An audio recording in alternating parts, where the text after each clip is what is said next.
तर मित्रांनो, आज आपण बघणार आहोत एक निबंध, माझा आवडता प्राणी बैल. हा निबंध बघण्याआधी एकदा तुम्ही चॅनलला लाईक करा, शेअर करा आणि सबस्क्राईब करा अशा खूप साऱ्या निबंधांसाठी.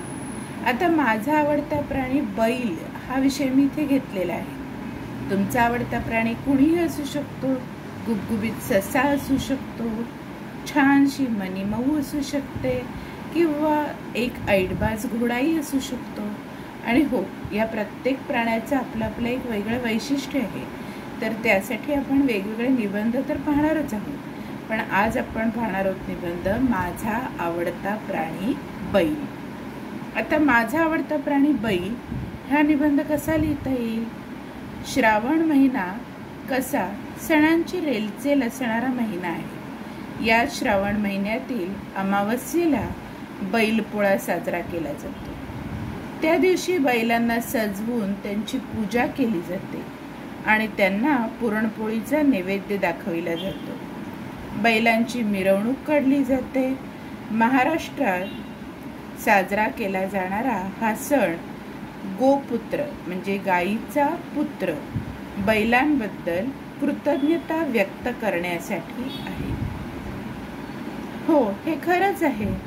मला आवडणारा प्राणी बैल हा खऱ्या अर्थाने शेतकऱ्यांचा मित्र आहे. नांगरणी, पेरणी आणि वाहतुकीसाठी बैलांचा उपयोग होतो.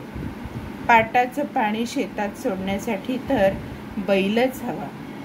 पूर्वी जेव्हा यंत्र नव्हती तेव्हा बैलांच्या मदतीने लाकडी घाण्यातून तेल काढले जायचे. असं तेल आजही नैसर्गिक आणि शुद्ध मानलं जातं. उसाचा रस काढण्याचा घाणा सुद्धा काही ठिकाणी बैलांच्या मदतीने चालवला जातो. बैल हा गोमाता म्हणजे गायीचा पुत्र आहे, शेतकऱ्यांचा मित्र आहे आणि सर्वात महत्त्वाचे म्हणजे भगवान शिवशंकराचा भक्त आणि वाहन सुद्धा आहे. बैलच आहे. आपल्याला सगळ्यांना माहीत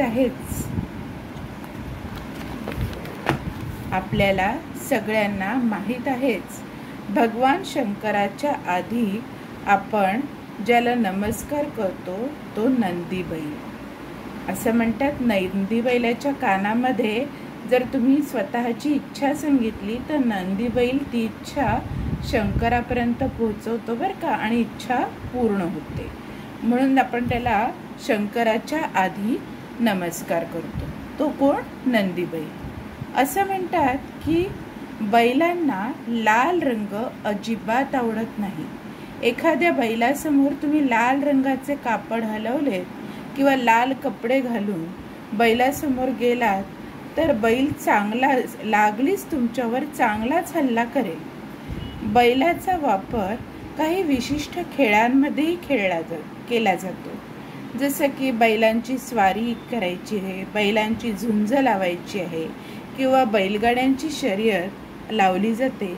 आजही खेड्याखेड्यातून कुठल्या सणासुदीला, जत्रेला बैलगाड्यांची शर्यत मुद्दामून लावली जाते.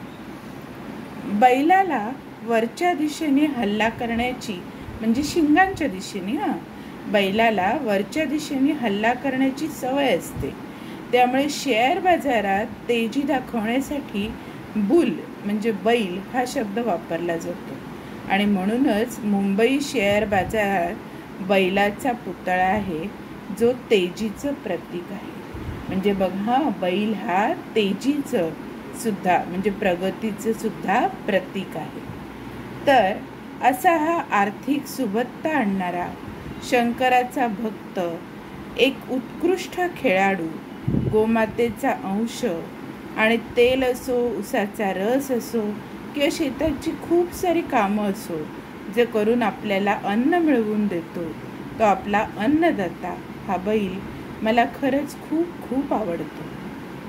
मित्रांनो, तुम्हालाही माझा आवडता प्राणी बैल लिहायला आवडेल ना? हा निबंध नीट वाचा, 2दा-3दा बघा, लक्षात ठेवा. म्हणजे परीक्षेच्या वेळेस तुम्हाला हा निबंध नक्कीच लिहिता येईल चांगल्या पद्धतीने. अवघड असं याच्यात काहीच नाही. आणि तुम्हाला जर असेच अजून काही निबंध ऐकायचे असतील, कसे लिहिलेत ते बघायचं असेल तर या चॅनलला लाईक करा, शेअर करा आणि सबस्क्राईब करा.